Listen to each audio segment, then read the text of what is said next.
Okay. I'm here with Steven Sosa from Laredo Funny. Is that correct? That's me. Laredo Funny. And you are Steven Sosa, Yes, correct? that's me, Steven Sosa. When was the first time you started doing this? How did this all become an about? Well, comedy, you mean, right? Yes. Yeah. Well, because before I started comedy, I was in a band. So I played music for like 2 years in a band, and that was kind of like how it kind of got started, because it was just a thing where I was always performing, and then I just one day saw a comedy show, and just said, you know what, I think I can do it. And comedy's always been part of my life. So I've always liked it since I was a kid. So I'm always I've always had comedy really always in my blood, in my head. Like that's all I've never put it out there, because when I was a kid it was different, because people were like, you're not funny, and I was like, whatever, because I didn't know my own humor back then. So this one became more now, when I was doing music I had more confidence, because you had that rock star mentality. What kind of music did you do, Sal? I did like thrash, metal, but alternative metal. Like but it was not really like, I don't know, like we made up our own music though. I remember it was a lot of original. And you in a band? Yeah, back in the day. What was the band's name? Downward Rise. And you played where at? We used to play. We played on the Rocks when it first was over there. Yes, old school. Yeah, we played everywhere. We played at a Classic. We played at TKO's. We even played at Ages, I think, one time. I remember a bunch of those places we played at. And we got to play at a festival, which was when I got to meet the band. They're called Dos Leones now, and they're an amazing band, and they're still around. Shout out to them. And it was fun. But when I started doing comedy, comedy just became it was just more easier. It was because you're in a band, you have to be getting all the band together. But you played bass, guitar? I played guitar. Guitar. Yeah, I played guitar. Lead? No, well, yeah, I was lead and rhythm, but I was the only guitar player. And I used to whip it on that shit. And but that's how I got into comedy, because I saw a show one day, and I was like, I can do this. This is not hard. If I can write music, I can fucking write a joke, and that kind of got me a fire in my butt till I really want to do it. So because you've been doing this for quite some time, so I remember since back in the old school, the old comedy cold brew. Yeah, I started. So I remember the first open mic I started was in 2016, I think. Because I started 2014, but I was just going to open mics out of town. Because that was the only place to do it, was to go out of town. You had to go to San Antonio, Corpus, and I did all that. And then I remember my friend today, shout out Mario, superstar. He got me started a lot when I first started doing it, because he was the one doing comedy here. And then he was the guy that helped me out. He would always ask me to host in McAllen. Do a show at the CNL Ray, which is a great spot. So I have to stop this. I have to stop only because I'm feeling a little. Are we filming? Yes, we are. Okay, I just wanted to make sure, because of the situation. You never know. And then before you know it, we had a whole thing we talked about. We do apologize for the inconvenience. We are back. Commercial break, and we're back. And action. All right. So I just got dressed. Okay, so you've been doing this for this long. Yeah. And so, what was the first stand-up you did? So the first time you were on stage. Some of the first experience you were on stage. Oh man, that the first time I did stand-up was at the mall in San Antonio. It was used to be, I think it was called the Improv for a while. They closed down, I think, and it was a comedy club, and they had an open mic, and it was only like 8 people in that room. And it was one of my best friends and his wife now, but he was just dating her at the time. It was his girlfriend, and that was the first time I did. I remember I did 8, 10, almost 10 minutes, but I was just going up there trying out my stuff, and they're like, keep going, man, and I was like, okay. And I tried. I didn't know what I was doing. I was just talking out of my ass. But it was a good experience, because there was one guy I'm never gonna forget. I wish I remembered his name, and he was from Tennessee. And he was just really cool. And he came up to me and he was like, "Hey man, I think you got something." And I was like, "Really?" And I was like, and it's you still don't it's really, you don't know, it's being serious. And after that, yeah, that was the first time I For did somebody it. to come up to you, genuinely come in and tell you something, people are quick to say, you suck! Yeah. They're quick to say that. But for somebody to go, hey, you got something going on. Yeah. That's, you know what I'm saying? That kind of got me like that fire. The spark. The spark. Yeah, that spark did it for me. And what was your worst experience being on stage doing stand-up? I mean, I've had many like different ones, like being on the worst is being like in a big show that's like packed out and then sucking. And to be honest, I'm happy I haven't had a few of those. I've only had like maybe one or two. And a lot of times it's like, you know, like it just depends on where. Like the worst one ever, I still remember going to Corpus it was for a mic, and I remember I made no one laugh. Like I just stood there trying my best, but everybody was just looking at me quiet. And I got one guy that made a smirk at me. Like I said something, he went, and that's all I got. It was like, and that was the worst one ever, because I still remember that was the one that I was like, do I really want to freaking do this? Am I even funny? Was I ever funny? You know, that's one of them. The other ones, like I think it was like when, like I said, you do a big show, and and then you have like a bomb. And the worst thing is when you're with like four other comics and they do good, and then you're driving back with them on the road, going like, "All right, guys, we get it. Y'all were good tonight." Like, you know, like, and you're just being a little bitter, A little something. But that's the way it is. And those are the ones I hate the most. Is when you go out of town, it's a big show, and you're like, and it's like you thought it was gonna be great, it wasn't. Yeah. How many times do you work? Do your stand up a week? Usually, I mean, right now we have an open mic every week, so you know. And that's where at Saludos Brewing Company. Saludos. Am I saying that right? Yes. I'm really bad at like saying like certain. Basically, it's a Spanish word. I hear you. Yes, who is your idol? Your ultimate idol when it comes to comedians? I mean, there's so many. If I would have to say like the top one that's like, you know, up there, like I would, you know, I've always loved Robert Schimmel. He's always been like one of my favorite comics. You know, like you got you know, the greats from like Richard Pryor and George Carlin, and then you got the ones like later on like Norm Macdonald and then like Eddie Murphy and all that. You know, they keep going. Like it's like there's so many. Like Dave Chappelle right now is like one of the best right now. He's the GOAT. And you know, I really can't put a favorite. Like I have too many. And like I would have to say like and Robert Schimmel's not here anymore. He's dead. He's been gone for a while. But he was one of my favorites. He was the one that like really I was like, I want to put on a suit and tell jokes. Like, you know, like yeah. And how many comedians do you have with you when it comes to your show? How many comedians do you have? Usually like depends on the shows. I mean, are they all Laredoans? The ones that a lot of the times if we're doing shows, it's usually people from later out of town. We do one show where like it's all locals. So you know, like but we do shows like that. Like every time there's always like three from different like places like Corpus, the Valley, and San Antonio. We go Austin too, but it's just right now those guys are closer. Like, you know, there's far. So it's Laredo Funny. Yes, Laredo Funny and stuff. Yeah. How do you come up with material? How do you do materials to change it up? It's funny because like when I first started, I was the one that's my buddy. He's actually the co-founder with me, George Alvarez, and like I remember we used to write together. And a lot of times it's usually like a lot of true stories, but you embellish. You know, you always put more to that story. And like George told me that when we were like you know, it doesn't have to be the exact story. And I used to do that a lot. I was like, but it didn't happen that way. Improvise. Yeah. Improvise. And I was like, it doesn't matter. And I was like, oh, okay. And that actually opened my eyes to start writing better.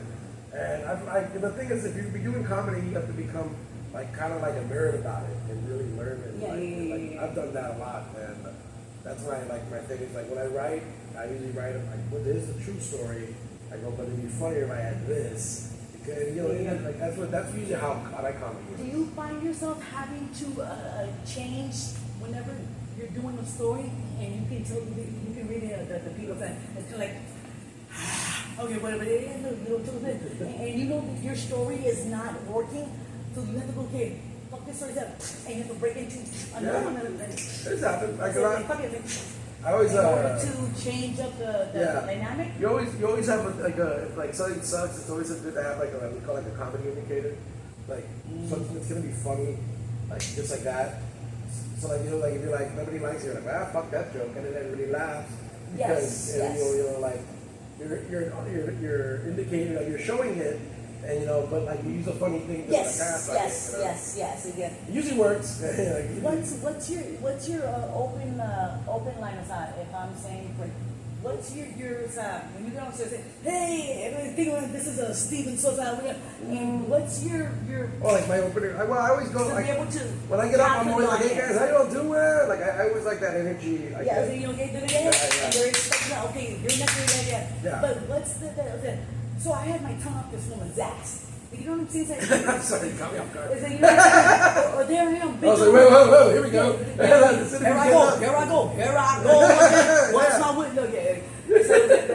But you know what I'm saying? So, we're like, hey, how you doing? I'm good, whatever. Or like when you present, right? Yeah. When you present, so you have to do a little.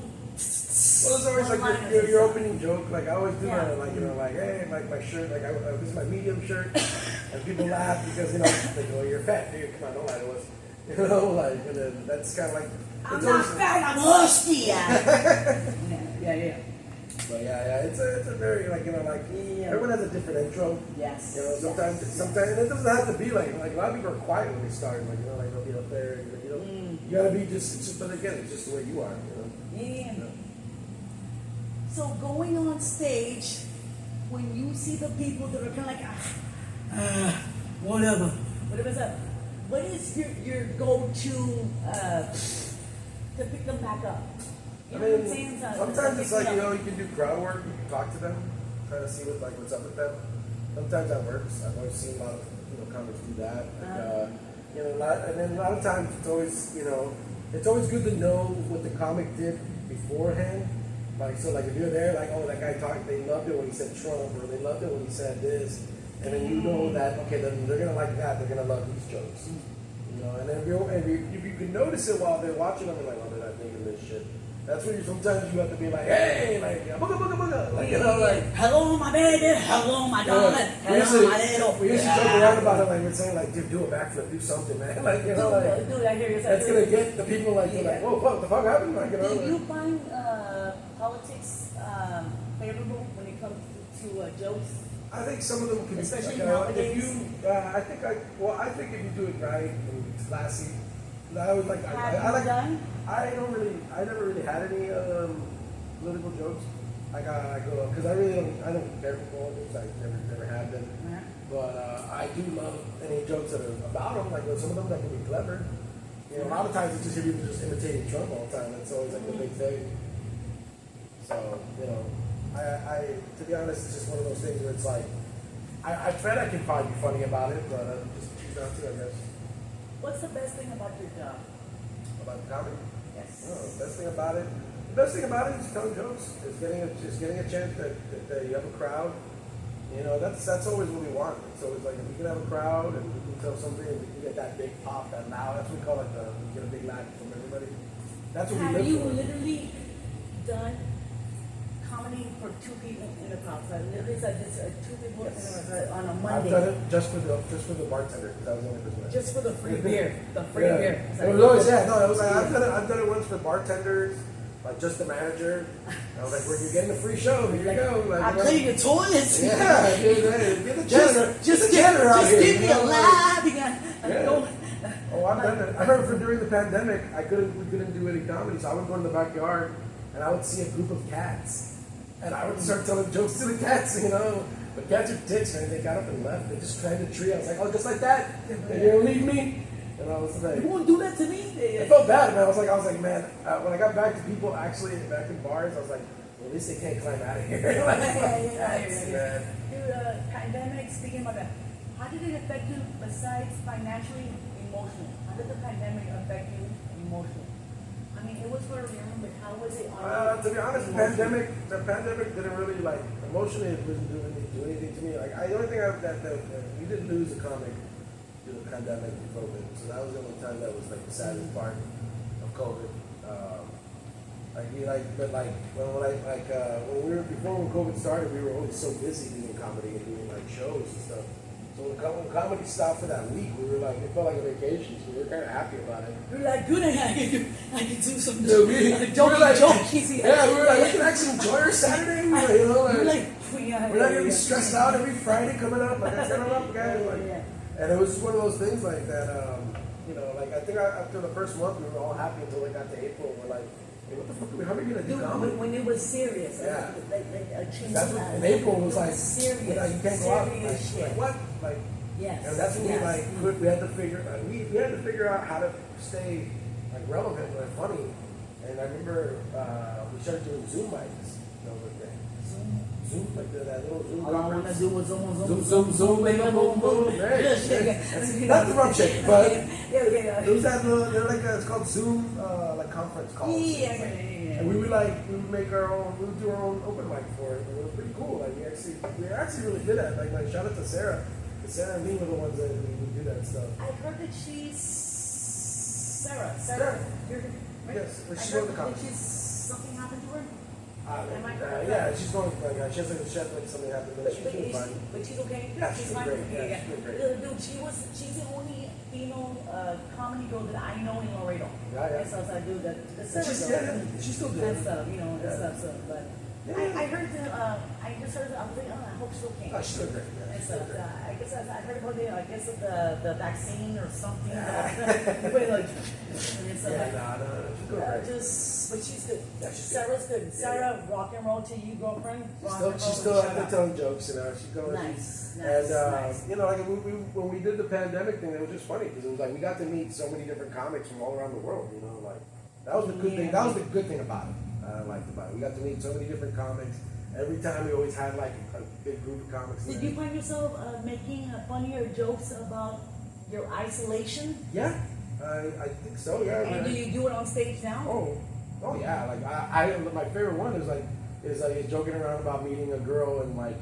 You know, like we both had to be online. So you thought she was a girl? She was not.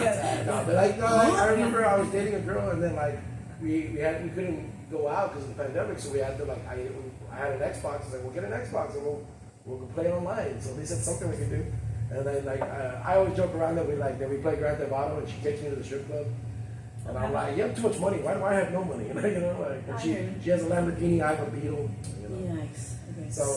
But then she left me for a guy, so I shot him with an AK. But she was gay. I blew up his club. But she was gay. But that was the weirdest thing there. Like during that pandemic stuff, there was a lot of getting used to new stuff. You know, that's what I mean. Do you talk out loud to yourself? Like you just just to yourself? Yes, I talk to myself. Or while you're driving, like just like I usually. Bitch, I do it when I'm driving. I do it when I'm outside. Like I can be outside and just talk to myself for like an hour or two. Like, but literally it's talking out loud to yourself. Like, yeah, so not. I usually like, but I can't help it. Like I like to, because I usually like I feel like I'm talking to my my dead relatives or my friends and just being like, and a lot of times it's like, I like planning, but when I plan out loud. So it's like, all right, I gotta go this Sunday, I gotta go here, and there's the only reason why I want to do this one because of this. Like, yeah, dude. I just try to do it in the backyard, because if I do it in the front yard, people are like, what the hell is wrong with that guy? Go easy on news, I do it. Yeah, oh my God. Dude, I do this, I say, I'm gonna say, what the hell's going on here? And they're like, what? I mean, no. What the hell's going on here? Like, I told myself, what's going on? When I wake up, I'm like, good morning, bro. Let's do this. Even though I can be hungover, I'm like, let's just go. I'm gonna say, hello, my baby. Hello, my darling. Hello, my little. And stuff like that. So, but with the pandemic, when it came to the pandemic, and so I want to mention that because it was a very big a hit to all of us. And so the pandemic itself, like, how did you? Were you alone, or are you married? No, I saw my mom and dad like you. So you were. I was with them the whole time. Like, yes. I lived with them, so like it was actually nice because we were actually getting to hang out more as a family. So I was like really enjoying that. Besides always being there with them, and then now you literally can't go nowhere, so you're literally with them. So it's like Yeah, we had fun though. You learn about your ancestors. You did the DNA test. You learn about your grandmothers. They tell you how the day they met. You know, like your grandmother's grandmother's grandmother. You learn about like your third fucking. You know what I'm saying? Like you're like Abraham Lincoln, huh? And, he's my what? The family tree. Yes, son. Yes. Let me tell you. Okay, no. I'm joking. Because I was alone during the pandemic, and it was like, dude, I became a crazy cat lady. I was like, dude, there was one cat. I do. I was alone. I live alone.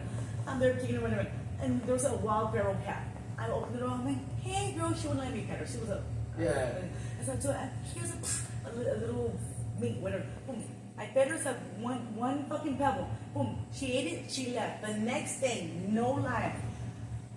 Open the door, dude. She came with her uncle, her aunt, her sister, her 3 kids, dude, with 5 other kids. Dude, she was like, no. And I was like, huh? Oh, hell no. But it was the pandemic. I had nothing else to do, so fuck Come on in. Come on in. Yeah. You're going to do it. Started B&B with kitties. I told me, I got the boys that they were all pharaohs. They were just eating. I couldn't even just. It was eating run. So it was like the trying to say, here you go, dude. So I was like, whatever, bitches. And so before you know it was up to 9 cats. Literally, breakfast, wow, that is crazy. Lunch, and there's a dude. I was literally said the meme. I just split them out. I was like, oh hell no. Dude, okay, for 2 years I did that, and I was like, no. Get the fuck out of my face. Yeah. Hell no. Do you still have all those cats? No. Okay, I released them to the wild. Free at last.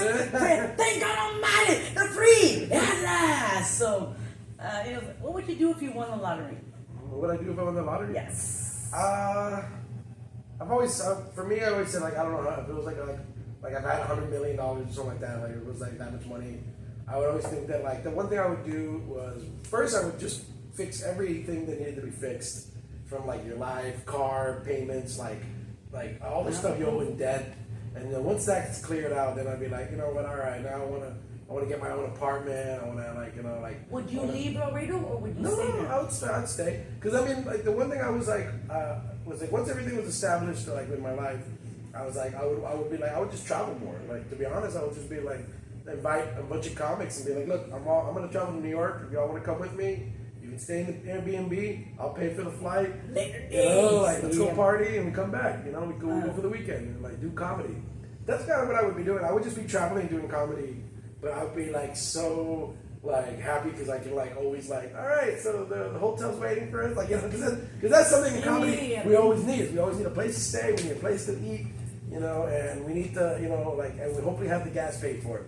Like, that's how I would even buy a big van and just take my friends on a tour of Texas. Nice. Let's just do comedy, party, and then. Your biggest comedy show you've done? Your biggest one that you've done? Your biggest one?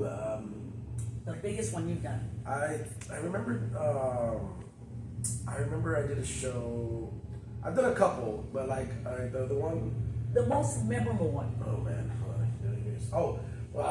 Besides all the bitches, the whole thing I do again. When I got to do the El Paso comic strip, that was the one. Shout out to Mario, Superstar. He was headlining that night. He gave me the chance to host. Nice. But I put on a hell of a performance. Probably one of my best performances I've ever done. And I wish I recorded it. I always get mad that I didn't record it, but it's still one. But you know what? I think tops. that even though you don't record it, I think that as long as you have it embedded in your mindset, you don't. But you still want to have it though. I get it, but that is more of a a heartfelt. You know what I'm saying? So that you find yourself. So you're a stand-up guy. Mm-hmm. Thank you. And it's but you do in betweens when it comes to hosting. You're the host and you are comedic and stuff. But you have to like introduce the next the next person and stuff. Do you like that more than actually being now it's my turn. I have 7 minutes to entertain the crowd. I mean, hosting is more. Just hey guys, what's up? And give one of the. I mean, hosting is a lot more of a job than like going and just doing like a comedy. Because a lot of times, like you're just going to do a set, you're just going to do a set, you do your set, thank you, you take off. But when you're hosting, you got to be the one setting up, getting ready. And it's like introducing people, but have you a have to, joke you have to say or one or two. if someone sucks, you have to be funny for that, for like yeah, to and you get kind off. of like wipe them off of the okay. Oh, right, He's that real- sucked, but yeah. it's a whole other ballgame when you're hosting. Because like you have, like I said, you have to be up, you have to be like taking time. Yes. You have to be make sure that people know, hey, you're next, okay? Like, so you're moving around more. But I like hosting a lot because it does. They see you more. They're always seeing you go back up. Hey, you give it up for him, and then you get and you always get one little joke. Unless they suck, then you would have to do like maybe one joke to get the crowd laughing again and being like, all right, now that you're laughing, let's bring up our next comic. You know. What's the worst show that you have? When it comes to the worst, when it comes to like, have you had where a comedy guy doesn't want to do it, or he gets a stage fright? I don't know, say no. Oh, I can't do it. So you have to substitute for him. Have you ever had that? Or like, what's the worst? We've had one where like a comic didn't show up, and then like they go, hey man, you want to go up? And we're like, yeah. But like when we first started, it's a little different. Like you're scared to do more than like 10 minutes, you know, because you're like, oh, it's a lot more time, you know. But Yeah.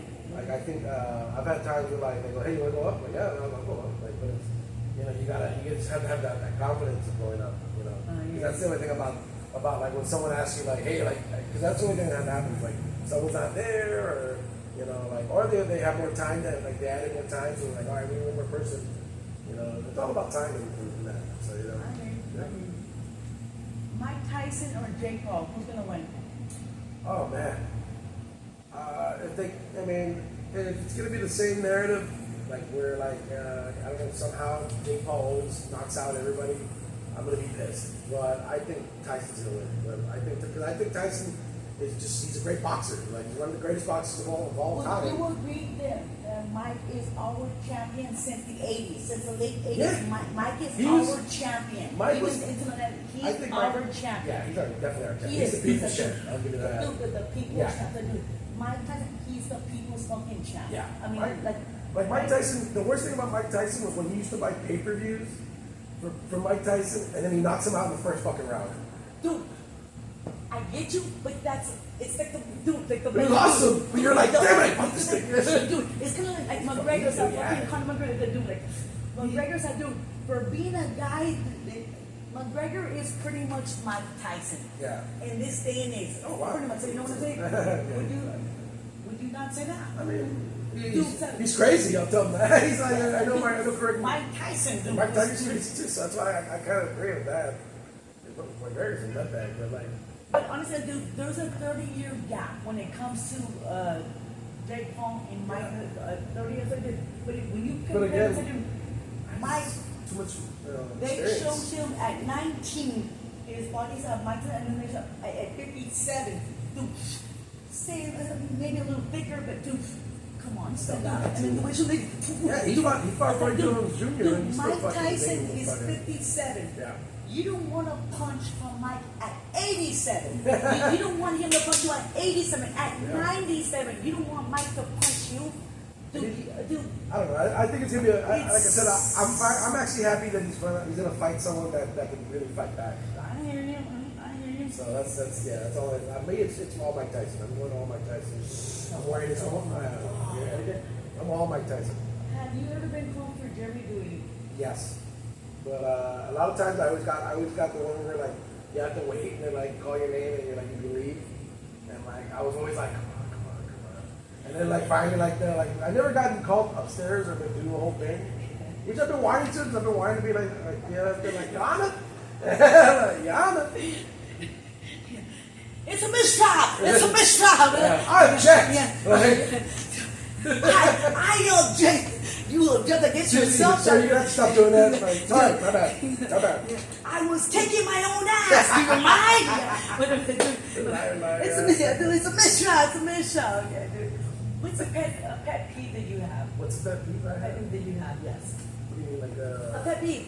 Like I don't like to fucking see people yawning Oh, without okay. clothes covering themselves. People yawning by something. Like a wall was a dude with without cover your fucking mouth. I binge it when I ask them, what's a pet peeve that you have? I don't know. I guess a lot of times I just don't like when people talk loud. You like when a woman doesn't want to give up? No, I'm joking. Who doesn't have it? No, but I don't know. I guess I always have one where it's like I don't like people that talk like loud so you can hear their conversation. Like when you go to bars and you're like trying to sit down and someone's there like, you know what, fucking that motherfucker, you know. And I was like, hey, let's go, give me some gum, I'll go. Usually that happens in New York when I'm in New York, but like, hey, yo, give some gum, I feel like I don't like people that over exaggerate when they talk. Like that's something like that's something I don't like. Over exaggerate when they talk. Yeah, like when they talk and they have to like move their hands, and you're like, Jesus Christ, dude, like you're gonna hit somebody, like, you know. Like, No, I hear you. Okay, so I'm gonna give you a name of a comedy guy. Okay. And I want you to tell me what your thoughts are, historical and all that jazz on Broadway. So here we go. Eddie Murphy. Eddie Murphy, love him. Great actor, great comedian. I love that he was one of those comics that like he was just like as soon as he like you know his type of comedy and his type of way he talks was just already so good. That's why he got to where he was. I mean, he doesn't need to be comedy anymore, you know, because he's that great. Like he's like if he did comedy now, he'd sell out anywhere. If he did a Deliverance or another type, sell out instantly. And he's what, like 60? Yeah. Dude, the guy looks like he was fucking 20 years ago. I know, he looks great. I know. And like, and then even that new movie's coming out, his new Axel Foley movie. You know, I'm like, dude, fuck Dude, this Black on Flats, dude, dude, the guy is fucking, but if he did a stand-up, like, can you imagine? And some, okay, it's like that's the same thing with Dave Chappelle. Like Dave Chappelle was gone for a while when he made his first character. Everybody was like, that's it. You know? He is like, dude, Exactly. Did you see the this past Cat Williams stand-up? I saw like the first 5 minutes, but I didn't like it. Dude, I'm with you on that. Like, okay, look at it. Okay. Cat Williams, I was not the greatest fan. No, Okay, yes, I know, whatever, his is whatever. But when he did that interview, they broke the interview, the whole interview, I almost died. And I do have a unnatural allegiance to losers. It's not like you. And so, dude, that interview got me. I saw it 15 times. Right. Overnight. But this interview of this comedy, this comedy that he did, Cat Williams. Oh yeah, yeah, it wasn't. Dude, I was expecting Cat Williams from the interview. He was like, talking about and throwing bombs. Yeah. And like, and I thought he was gonna bring it to the crowd. It's like, dude, he was doing like stuff like putting things on the TV. And I don't like that. Dude, I didn't even know half of the people. I was like, I'm like, dude, I'm sitting next to a guy that I don't even fucking like. I once wanted to make out with him just to entertain myself. I don't like it. Just to entertain myself. Just to entertain myself. Come on, Cat. Come on, I know you got it in you. I don't want to fool around right now. Dude, especially when they got him, just like, come on now. I know he's like, oh. Yeah, it was tough to watch. Dude, I was yawning. It's called woke something like that. Yeah. Woke means awake. Yeah, we won that day. More like snoozy. And dude, somebody give me a fucking 40, somebody give me something to wake my ass up because Cat wasn't delivering. Yeah, he was I not. do apologize for anything, but you weren't delivering, Cat. Yeah. You were not. Hands down. So being that with Cat Williams, what do you think about him just in general as a comedian? Oh, I love Cat Williams. I always thought I always thought he was funny. I always thought he was one of those comics, like he's a comics comic, like comics like to watch him because he brings it home, like But I mean, I haven't seen it lately, but I think back then, he was a beast. And he's still great. He's just like you have your moments. I hear you. Some people can either keep rising to the top or they're gonna just stay stagnant. But, singing or dancing? Singing or dancing? Singing. I've been singing since on Broadway. Yeah, I like all types of singing. Like to me, Frank Sinatra, Karaoke. Karaoke, love it. What's your favorite song to do karaoke? I've been doing Creed now because I've been trying to practice Creed. Creed. I've been trying to practice his voice. He's always like, oh, I'm 6 feet from the air. Like I just like that shit, dude. Dude, that ass. Awesome. I think they What's your favorite song for karaoke? back in the day, dude, I would do Welcome to the Jungle. I don't know how or why they do it. What? Really? Dude, yes. Would you do the Dude, I had a fucking biker back in Cheers. Yeah. Cheers. Oh my God, those were the- Dude, a biker would do, what to say? Hey, what's up? What is badass? And I was like, thank you, man. Hey, I feel like I'm good. Yeah. You know what? I'm going tour. Yeah. Dude, I was like, dude, but it was fucking Welcome to the Jungle. Nice. Nada que ver, dude. Nada que ver. Dude, just what I do, a little story. So last night, or the night before, whatever, I was partying with a friend at my house. And we were, he said he was a poet / karaoke guy. Oh, nice. Oh, yeah, but he speaks mostly Spanish. Right. Okay, what was that? So he was like, well, let's do some karaoke. Let me hear your voice. Karaoke. What song do you want me to play? He goes, put Creep from Radiohead. Creep. We get that one. People, I put the karaoke on YouTube. Whatever that dude, and he's doing that dude. I'm no singer. Yes, I'll do karaoke after 15 of these. After 15 of these, at least what? Metallica? Ride the Lightning? Let's do it! Okay, no, it's like, dude, it's on. Okay, dude, so he was like a creep, right? Dude. Sorry. Dude, I was like this. I paused it. I go, what other song do you want to do? What other song can you do? Because creep was, dude, and it was not working for you. Creep is like, dude, cause I'm a creep. Like, I'm a. It's not too hard to do, Chris. Like, I'm a. Dude, I was like, what other song? He was like, oh, but I speak mostly, I do mostly Mexican rock. Yeah. And I was okay. I guess I had to endure his. I was like, okay, I'll do it. And I was okay, but he was good at the Mexican or Spanish, yeah. Everyone has their style, man. Juan Gabriel, I was okay. Now you're talking about this whole Creole. I was like, that creep thing, no. You gotta throw that in the trash. Don't please don't put your dime on that motherfucker because no. Right. The one time I did karaoke back in at Cheers, back in the day, it was the duet. The Ozzy and Lita for the Close My Eyes Forever. Oh, yeah. And I did the Lita for it, and my friend said, I'll never forget. And okay, yeah, let's do it. We do it. The guy sing, my friend said, and I was like, after the song, like, we went through it. I was like, it's Ozzy and Lita Ford, not Ozzy and fucking Bob Dylan. Dude, he was like,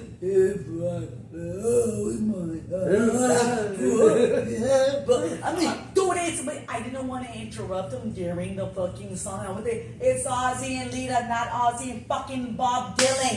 And he was like, huh? And I was like, you know what? I think that's the worst thing for me on karaoke is when you want to sign up for a song and someone's like, hey, can I sing that with you? I'm like, no.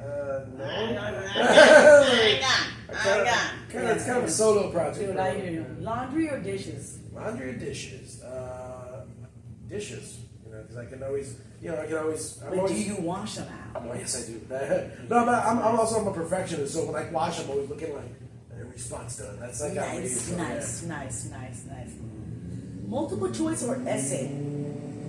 Multiple choice. Because, I'd rather pick. When in doubt, pick B. Yeah, A, B, C, C, D, D, B, B, A, A. Physical work or mental work? Physical work. Mental. I think mental because I'm always good at my thinking in what I need to do. I like structure a lot, so it's very much like that. That's how I usually write jokes and stuff like that. So.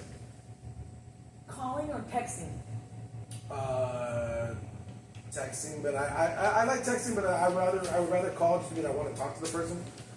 And that's the way it should be. It should be, yeah. It should be. It should always be like that, yeah. As I do, come on, as I do. People divorce via text. They divorce via Facebook. I do. Yeah. Come the fuck on. I would say, I would change it. I would go, I would go talk to you. I mean, people have sex via text. Like, that's fucked up. Dude, like, honestly, a little too much. Okay, dude. Okay, so, I'm a little flirty with the guy, whatever. Hey. Dude, okay, look, I don't know what's that, whatever, love it. And he said, show me yourself playing with yourself. Nice. I am. Yeah, you see how quick you said that? Okay, I'm like, this like, huh? Yes, I have. But like he's typing it out, playing with yourself. And I'm like, this like, huh? And I'm like, okay, I have a bullet. I have a little bullet, and zzz, it's your business, dude. But that's private. That's me. I mean, I was okay. You know, show me. And I'm like this. Okay, dude, you know how hard it is for you to just. Oh, it's getting hard. And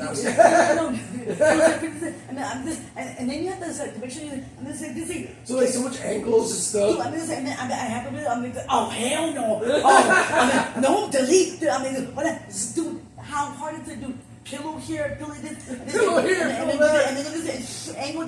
So how many takes? I'm serious, no lies. I finally get the right angle to whatever. I'm just like this fucking just like, dude. Okay, my bullet. I was like, it doesn't sound as loud. So when it's like it's just zzz, and then it has 6 levels. I can't pass the 3rd level. After this, from level 4. And then here I go. Dude, I mean, like, no. What's my weakness? This. Dude, no lies, dude. So I'm over here. Okay, I sent him, and he's like, "Damn, that's loud." And then I replayed it, and it's like.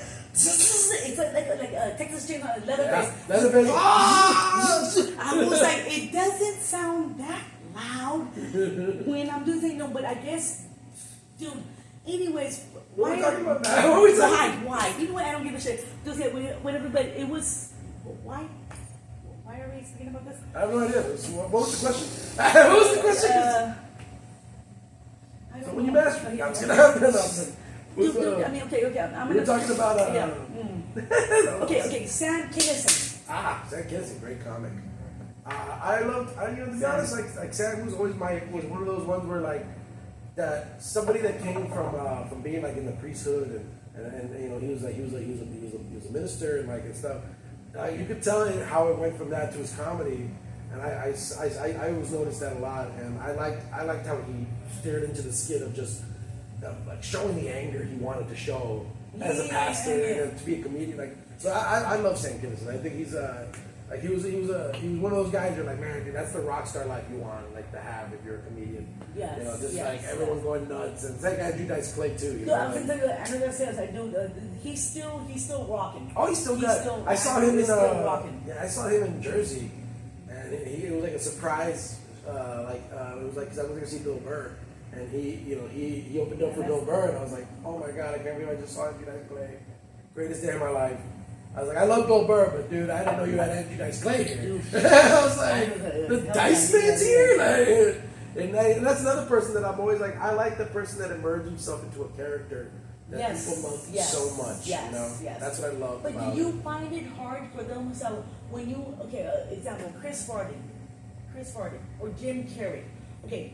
Those are good ones. Jim Carrey, he was a comedic off the bat. Yeah, he was a stand-up comedian. Whenever he did anything serious, it's kind of like, I guess the best serious thing he did was, what's it called? I think Truman Show? Yeah, but he did like another. He did a couple. Yeah, Jim Carrey's I like you on Liar, fucking. Yeah. Like he's like the thing is like he's great at comedic, but when his drama is like the thing is like he tried to do something different. You know, and I like that. But the way he is now, Jim Carrey, the way he's always about the society, the way the awards and stuff like that. Like how he's become like a little different kind of stuff like that. When he's like I don't want to be a 2-time nominee or whatever. I want to be 3-time nominee. So I love Jim Carrey.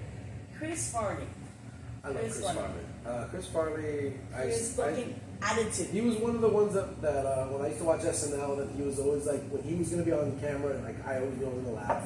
Every time. And then when Tommy Boy came out, it was just like one of those ones that I was like, I fucking love this guy. Whatever he does, I'm gonna watch it. Dude, I mean, nobody like over and over again. Even Black Sheep. No one liked Black. I thought Black Sheep was awesome.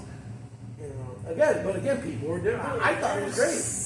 It was, but like you have to watch it again and again to feel like, okay, well, what am I missing? Maybe I'm missing something. I like the ninja one. The ninja. Oh my god, Beverly Hills Ninja. No, he's like, oh my god, dude. Fucking Chris, dude, can you imagine? Yeah, dude, but Chris Rock had like no fucking snag. It doesn't do Yeah. that. But fucking, can you imagine partying with fucking Chris Farley? I was like, okay, dude. Granted, the thing is, the guy pick one, cocaine. You know what I'm saying? Like, the guy did fucking. And it's like, dude, like heroin. Well, It's like, dude, everybody, like, Sam dude. Kinison, all them, like they all. Yeah, Robin so Williams. you know. Cocaine was all over the place in Dude, the yeah, back in the day, comedy stuff like world, that, yeah. stuff like that. So I'm gonna wrap it up a little bit. Okay. But just looking at Dane Cook. Dane Cook. Dane Cook. I love Dane Thoughts Cook, on man. Dane Cook? Dane Cook, I love him in the movie Waiting. before I became a comic, he was one of the ones that I always admired because I just loved his type of comedy, and he was always so energetic, you know, like he was the one that made me like see like, you know, like you could put more effort in like and be, you know, it's like it's crazy like putting he's the one that's the epitome of an act. That's an act, you know, like that is a great act. What he's doing, like he's doing the whole thing, and you're with him for the whole ride. That's the kind of like, you know. That's why I don't like what he did to his face. I was like, no, it's like, dude. Yeah, Botox, right? Or something like that. Dude, it's like Dane. It's like, dude, and you're not even like 60 or whatever. Dude, what did you do? It's like, dude, you can tell that you're becoming a Catwoman. Like, it's like, come on, Dane. Like, dude, what did you do to your fucking face? Anyways, blah, blah, blah. I'm going to give you 2-1 and we're out of here. All right. So, Tupac or Biggie?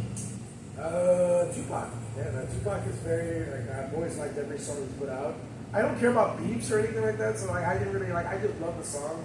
And, like, I didn't know, like, oh, you listen to that song? You know that song's about, like, I was like, I don't care. Like, but I love Tupac. Biggie was always, like, you know, but, like, Tupac was the... Yeah, the Dear Mama, that song will always make me fucking cry. But the thing is, I'm gonna say this: Tupac was the Charlie Manson of our modern time. The way he spoke was crazy, entwined. Yeah. Dude, he was the Charlie Manson of our. Not Charlie Manson, what you like, whatever, no, just the speaking words. Yeah. And stuff. Tupac fucking spoke. When you see his interviews, when he was in prison, whatever, I'm like, wow, dude, like, blow my mind. Blow my fucking mind. Like, dude, Tupac rocked the world. Right. He rocked the world. And honestly, he would be disappointed at what's going on here today. Yeah. He would be so pissed off. Probably gonna get I don't even think that he wants to even know. He would say, well, you know what? Good thing I'm dead. Good thing I'm dead. I was gonna say his hologram. Dude, yeah, okay. Michael Jackson or Prince? Ooh, that's a good one. I mean, to be honest, you would want to say Michael Jackson, but Prince, man, I gotta go Prince because Prince was one of those persons like he was his own. He had his own style. But the thing is, he was such a great in everything. You know, musician. He played bass, guitar, drums, everything. Piano, like yes. That guy is an all around and then I go, I bet Michael Jackson, if I get that, Michael Jackson was just an entertainer. Yeah. And, you know, but when he was Prince played guitar. I still remember when he did guitar at I think it was one of the Rock and Roll Hall of Fames. As my guitar yes. with Tom Petty. Tom Petty. Amazing. The way he just the guy holding back.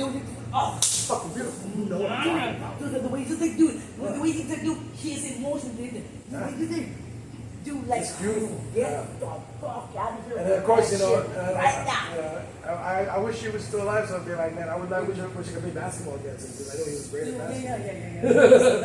Yeah. Make Frankie pancakes. I hear you. Sweetie, so shout out, what are you doing next? What's going on with you? Well, blah, blah, I blah. want to give a shout out to, you know, like all the comedy that's going in Laredo, from Laredo Funny. You check us out on Facebook and Instagram. You check out all the great shows we do. We do every last Friday of the month. It's at the Laredo Self Museum. All of our shows are free for anybody, and of course they only start at 10 o'clock. And if you want to ever do comedy, you can check out the Mic Drop 956. They're also on Instagram and Facebook. And they do shows they do open mics at Saludos. And you can catch them on doing other shows and stuff like that. And I would say if you ever want to check out comedy, just again, I would come to those and check us out on Laredo Funny. If you ever have anything questions, you can always message us there, and we're always willing to answer. You know. Steve, thank you very much for Thank you awesome for having sit-down. me. Grazie. I mean, if you ever want any of the comedians come here, it's a sit down Sounds great. and let's do I Joe will set. definitely- Yeah. I'll take you up on What's that. going on down? Thank you so much. With that being said, let's do this. Hold on, yeah. I'm gonna buy you a beer. I'm buying you a beer. Sounds good. Unless you have to leave, I'm buying you something. Okay, what am I doing here? Ow. Baby, help me. Yeah. Open it. Oh.